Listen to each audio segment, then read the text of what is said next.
Assalamualaikum warahmatullahi wabarakatuh. Perkenalkan, nama saya Muhammad Salun Nugroho. Nama saya Muhammad Firmansyah. Nama saya Tita Aprianti. Nama saya Dwi Agustin. Nama saya Ira Prina.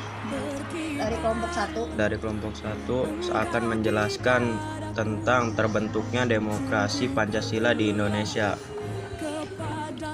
Demokrasi Pancasila merupakan konsep demokrasi yang dipopulerkan oleh Orde Baru pada masa kepemimpinan Soeharto pada tahun 1966 sampai 1998. Istilah demokrasi Pancasila lahir dari konsep pemikiran yang kontra atau berlawanan terhadap konsep demokrasi pimpin masa Soekarno. Secara tidak langsung, pemberlakuan demokrasi Pancasila pada masa Orde Baru adalah sebuah upaya delegitimasi terhadap konsep demokrasi terpimpin oleh Insinyur Soekarno. Terbitnya Surat Perintah 11 Maret (Super Semar) pada tahun 1966 menjadi penanda dari pelaksanaan demokrasi Pancasila masa Orde Baru. Dalam buku Demokrasi dan Konstitusi di Indonesia, Studi tentang Interaksi Politik dan Kehidupan Ketatanegaraan 2003, karya Mahfud MD, disebut bahwa demokrasi Pancasila mengutamakan musyawarah untuk mufakat. Pemimpin tidak diberi hak untuk mengambil keputusan sendiri ketika mufakat bulat tidak tercapai, melainkan melalui voting, pemungutan suara. Hal tersebut sangat bertolak belakang dengan konsep demokrasi terpimpin masa Soekarno yang mengatur tentang peran pemimpin yang diperbolehkan mengambil keputusan ketika mufakat tidak tercapai.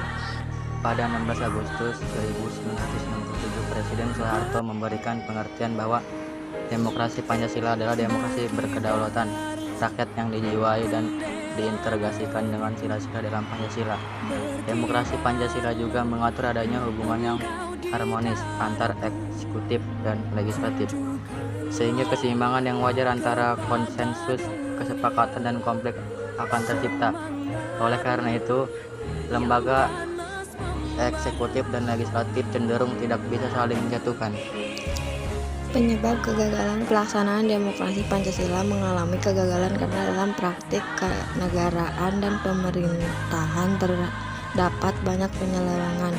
Dalam jurnal ilmiah Demokrasi dalam Sejarah Ketatanegaraan RI 2014 karya Arif Wijaya, faktor penyebab kegagalan demokrasi Pancasila adalah rotasi kekuasaan eksekutif yang bisa dikatakan tidak ada rekrutmen politik yang tertutup, pemilu yang jauh dari semangat demokrasi, pelanggaran HAM. Demokrasi Pancasila runtuh bersamaan dengan kejatuhan Orde Baru pada 1998, krisis ekonomi, pelanggaran HAM dan KKN yang menggerogoti Indonesia menyebabkan pergerakan protes massa secara masif pada pertengahan tahun 90-an yang menuntut adanya reformasi.